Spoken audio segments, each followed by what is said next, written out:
Hi hello ನಮಸ್ತೆ friends, ಎಲ್ಲರೂ ಹೇಗಿದ್ದೀರಾ? ಎಲ್ಲರೂ ಚೆನ್ನಾಗಿದ್ದೀರಾ ಅಂತ ಭಾವಿಸ್ತೀನಿ. ಹಾಗೆ ನಾನು ಕೂಡ ಚೆನ್ನಾಗಿದ್ದೀನಿ. Welcome back to my channel Nadasoppina ಲೋಕ.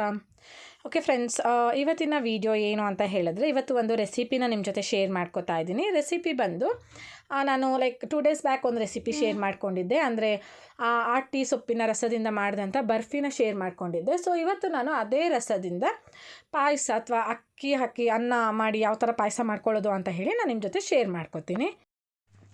ಇದು ತುಂಬಾ ಟೇಸ್ಟಿಯಾಗಿರೋಂಥ ಒಂದು ರೆಸಿಪಿ ಮತ್ತು ತುಂಬ ಹೆಲ್ತ್ಗೂ ಕೂಡ ಒಳ್ಳೆಯದು. ಅದು ಮಳೆಗಾಲದಲ್ಲಿ ಇದನ್ನ ಮಾಡೋದು ಅಂದರೆ ಯಾಕಂತ ಹೇಳಿದರೆ ತುಂಬ ಹೀಟ್ ಇರುತ್ತೆ. ಸೊ ಮಳೆಗಾಲದಲ್ಲಾದರೆ ತುಂಬ ಮಳೆ ಎಲ್ಲ ಆಗಿ ಚಳಿ ಎಲ್ಲ ಇರುತ್ತಲ್ವ, ಅದರಿಂದ ಇದನ್ನು ಮಳೆಗಾಲದಲ್ಲೇ ಮಾಡೋವಂಥದ್ದು.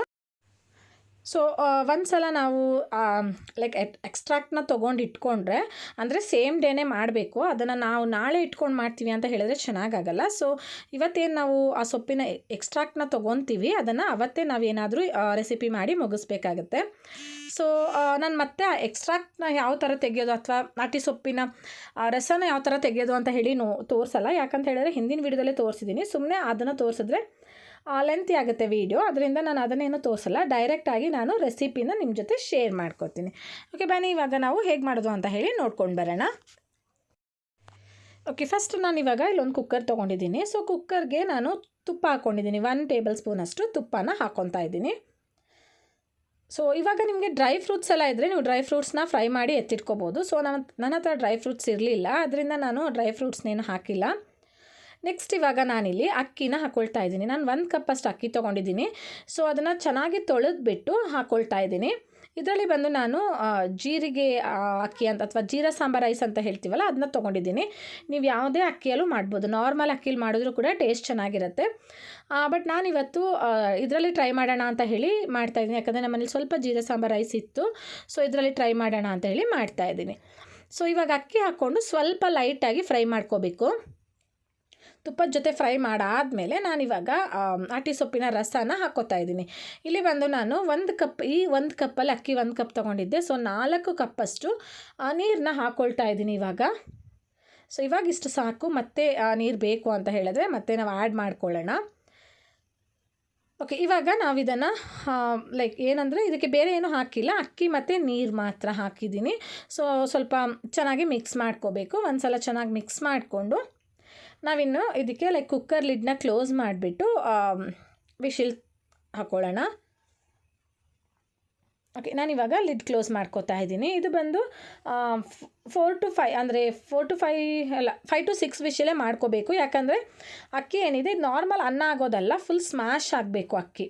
ಅಂದರೆ ಇದು ಪಾಯಸ ಮಾಡ್ತಾ ಇರೋದಲ್ವ, ಅದರಿಂದ ಸ್ವಲ್ಪ ಸ್ಮ್ಯಾಶ್ ಆಗಬೇಕು. ಅದರಿಂದ 5 to 6 ವಿಶಿಲ್ ತೊಗೋಬೇಕು. ಆ್ಯಂಡ್ ನೀರು ಸ್ವಲ್ಪ ನಾನು ಜಾಸ್ತಿ ಹಾಕಿರೋದ್ರಿಂದ ಏನು ಪ್ರಾಬ್ಲಮ್ ಆಗಲ್ಲ. ಓಕೆ, ಇವಾಗ ವಿಶಿಲೆಲ್ಲ ಆಗಿದೆ. ನೆಕ್ಸ್ಟ್ ನಾನಿವಾಗ ಓಪನ್ ಮಾಡ್ತಾಯಿದ್ದೀನಿ.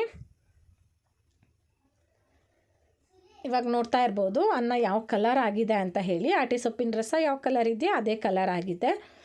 ಸೊ ಈ ಕಲರ್ ನೋಡಲಿಕ್ಕೆ ಒಂಥರ ಅಟ್ರಾಕ್ಟ್ ಆಗುತ್ತೆ ಅಂತ ಹೇಳ್ಬೋದು. ಸೊ ಇವಾಗ ತುಂಬ ಚೆನ್ನಾಗಿ ಬೆಂದಿದೆ, ಅಂದರೆ ತುಂಬ ಸ್ಮ್ಯಾಶ್ ಆಗೋ ಥರ ಬೆಂದಿದೆ. ಅಂದರೆ ಏನೂ ಆಗಿಲ್ಲ, ಅಂದರೆ ತಳ ಹಿಡಿಯೋದು ಏನೂ ಆಗಿಲ್ಲ, ಚೆನ್ನಾಗಿ ಬೆಂದಿದೆ. ಸೊ ಇವಾಗ ನಾನು ಇದಕ್ಕೆ ಒಂದು ಅರ್ಧ ಕಪ್ಪಷ್ಟು ಹಾಲನ್ನ ಹಾಕ್ಕೋತೀನಿ. ಯಾಕಂದರೆ ಜಾಸ್ತಿ ಹಾಲು ಹಾಕ್ಕೊಂಡ್ರೆ ಕಲರ್ ಚೇಂಜ್ ಆಗಿಬಿಡುತ್ತೆ. ನಾನು ಸ್ವಲ್ಪ ಹಾಲನ್ನ ಹಾಕ್ಕೋತೀನಿ. ಹಾಲು ಬೇಡ ಅಂದರೆ ಸ್ಕಿಪ್ ಮಾಡಿ, ಬಟ್ ಟೇಸ್ಟ್ ಚೆನ್ನಾಗಿರುತ್ತೆ ಅನ್ನೋ ರೀಸನಿಗೆ ನಾನು ಸ್ವಲ್ಪ ಹಾಲನ್ನ ಹಾಕ್ಕೊಂಡಿದ್ದೀನಿ. ಓಕೆ, ನಾನು ನಿಮಗೆ ಇಷ್ಟೇ ಕನ್ಸಿಸ್ಟೆನ್ಸಿ ಸಾಕು ಅಂತ ಹೇಳಿದರೆ ನೀವು ಇಲ್ಲಿಗೇ ಸ್ಟಾಪ್ ಮಾಡ್ಬೋದು. ಬಟ್ ನಂಗೆ ಸ್ವಲ್ಪ ಜಾಸ್ತಿ ಕನ್ಸಿಸ್ಟೆನ್ಸಿ ಬೇಕು, ಅಂದರೆ ನೀರು ಬೇಕು. ಅದಕ್ಕೆ ಸ್ವಲ್ಪ ನೀರು ಕೂಡ ಮತ್ತೆ ಆ್ಯಡ್ ಮಾಡ್ಕೋತೀನಿ. ಇವಾಗ ಇದಕ್ಕೆ ನಾನು ಬೆಲ್ಲದ ಪುಡಿ ಹಾಕ್ಕೊತಾ ಇದ್ದೀನಿ. ನಾನು 1 ಕಪ್ಪಷ್ಟು ಅಕ್ಕಿನ ತೊಗೊಂಡಿದ್ನಲ್ವ, ಸೊ ಅದೇ ಕಪ್ಪಲ್ಲಿ 1.5 ಕಪ್ಪಷ್ಟು ಬೆಲ್ಲದ ಪುಡಿನ ಹಾಕ್ಕೋತೀನಿ. ಸೊ ನೀವು ನೋಡಿ ಸಕ್ಕರೆ ಹಾಕ್ಕೊಳ್ಳೋದಾದರೆ 1 ಕಪ್ ಸಾಕು. ಯಾಕಂದರೆ ಈ ಬೆಲ್ಲದ ಪುಡಿ ಏನಿದೆ ಇದು ಜಾಸ್ತಿ ಸ್ವೀಟ್ ಇರಲ್ಲ. ಇಲ್ಲ ನೀವು ಬೆಲ್ಲದ ಪುಡಿ ಇಲ್ಲ ಬೇರೆ ಬೆಲ್ಲನೇ ಡೈರೆಕ್ಟಾಗಿ ಹಾಕ್ಕೋತೀನಿ ಅಂತ ಹೇಳಿದ್ರೆ, ಬೆಲ್ಲನ ಫಸ್ಟ್ ನಾವು ಅಂದರೆ 1 ಅಚ್ಚು ಬೆಲ್ಲ ಏನಿರುತ್ತೆ ಅದನ್ನ ಚೆನ್ನಾಗಿ ಕರಗಿಸ್ಕೊಂಡು ಅದನ್ನು ಶೋಧಿಸ್ಬಿಟ್ಟು ಹಾಕ್ಕೋಬೇಕಾಗತ್ತೆ. ಓಕೆನಾ, ಇವಾಗ ನಾನು ಬೆಲ್ಲದ ಪುಡಿ ಇರೋದ್ರಿಂದ ಅದು ಕ್ಲೀನ್ ಇತ್ತು. ಸೊ ಅದನ್ನೇನು ನಾನು ಶೋಧಿಸ್ಕೊಂಡಿಲ್ಲ.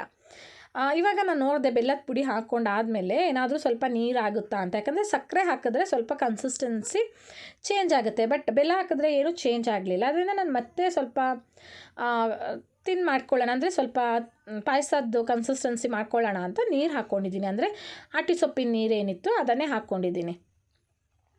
ಸೊ ಈ ನೀರು ತುಂಬಾ ಅಂದರೆ ಲೈಕ್ ಇದು ಟೇಸ್ಟ್ಲೆಸ್ ನೀರು, ಅಂದರೆ ಇದಕ್ಕೇನು ಟೇಸ್ಟ್ ಇರಲ್ಲ, ಬಟ್ ಒಂದು ಫ್ಲೇವರ್ ಇರುತ್ತೆ, ತುಂಬ ಚೆನ್ನಾಗಿರುವಂಥ ಫ್ಲೇವರ್ ಇರುತ್ತೆ. ಅಂದರೆ ಗೊತ್ತಾಗ್ಬಿಡುತ್ತೆ ನಿಮಗೆ, ನಿಮ್ಮ ಮನೇಲಿ ಏನಾದರೂ ಈ ಪಾಯಸ ಮಾಡ್ತಿದ್ದೀರಾ ಅಂತ ಹೇಳಿದ್ರೆ ಅಕ್ಕಪಕ್ಕದ ಮನೆಯವ್ರಿಗೂ ಕೂಡ ನೀವು ಇದೇ ಪಾಯಸ ಮಾಡ್ತಿದ್ದೀರಾ ಅಂತ ಗೊತ್ತಾಗುತ್ತೆ, ಅಷ್ಟು ಒಂದು ಅರೋಮಾ ಬರುತ್ತೆ ಇದ್ರದ್ದು. ಸೊ ಇವಾಗ ನಾನು ಚೆನ್ನಾಗಿ ಮಿಕ್ಸ್ ಮಾಡಿಕೊಂಡೆ, ನೀರೆಲ್ಲ ಹಾಕಿ ಚೆನ್ನಾಗಿ ಮಿಕ್ಸ್ ಮಾಡಿಕೊಂಡೆ. ಕನ್ಸಿಸ್ಟೆನ್ಸಿ ಕೂಡ ಇವಾಗ ನನಗೆ ಕರೆಕ್ಟಾಗಿದೆ ಅಂತ ಅನ್ನಿಸ್ತು. ಮತ್ತು ಏನಂದರೆ ನಾನಿವಾಗ ಬೆಲ್ಲದ ಪುಡಿ ಎಲ್ಲ ಹಾಕ್ಕೊಂಡೆ. ಇದು ಬಂದು ಟ್ರೆಡಿಷ್ನಲ್ ವೇ ಅಂತಲೇ ಹೇಳ್ಬೋದು. ಮುಂಚೆ ಈ ಬರ್ಫಿ ಆಗಿರ್ಬೋದು, ಕೇಸರಿಬಾತ್ ಆಗಿರ್ಬೋದು, ನಾವು ಜೆಲ್ಲಿ ಆಗಿರ್ಬೋದು, ಈ ಥರ ಎಷ್ಟೊಂದು ವೆರೈಟೀಸ್ ಮಾಡ್ತೀವಲ್ವ ಇವಾಗ, ಅದೆಲ್ಲ ಮಾಡ್ತಿರ್ಲಿಲ್ಲ.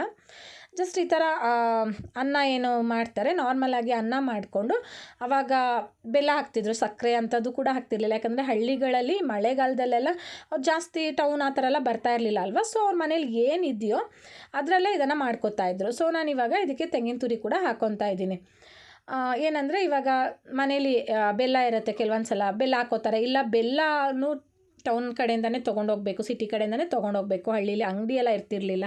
ಆವಾಗ ಅವ್ರು ಏನು ಮಾಡ್ತಿದ್ರು, ಸಪ್ಪೆ ಅನ್ನ ಥರ ಮಾಡಿಕೊಂಡು ಅದಕ್ಕೆ ಜೇನು ಹಾಕ್ಕೊಂಡು, ಜೇನು ಮತ್ತು ತುಪ್ಪನ ಹಾಕ್ಕೊಂಡು ತಿಂತಿದ್ರಂತೆ. ಯಾಕಂದರೆ ಜೇನು ಬಂದು ಎಲ್ಲರ ಮನೆಗಳಲ್ಲೂ ಹಳ್ಳಿಗಳಲ್ಲಿ ಯೂಶ್ವಲಿ ಇರ್ತಿತ್ತು. ಯಾಕಂದರೆ ತುಂಬ ಜನ ಜೇನು ಸಾಕಾಣಿಕೆ ಈ ಥರದ್ದೆಲ್ಲ ಮಾಡ್ತಾರಲ್ವ, ಅದರಿಂದ ಹಳ್ಳಿಗಳಲ್ಲಿ ಜೇನು ಸಿಗುತ್ತೆ. ಬಟ್ ಶುಗರ್ ಆಗಲಿ ಅಥವಾ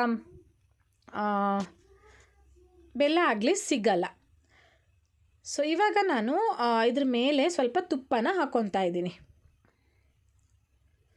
ಸೊ ತುಪ್ಪ ಹಾಕ್ಕೊಳ್ಳೋದ್ರಿಂದ ತುಂಬಾ ಚೆನ್ನಾಗಿರುತ್ತೆ, ಅದರಿಂದ ನಾನು ತುಪ್ಪ ಹಾಕ್ಕೋತಾ ಇದ್ದೀನಿ.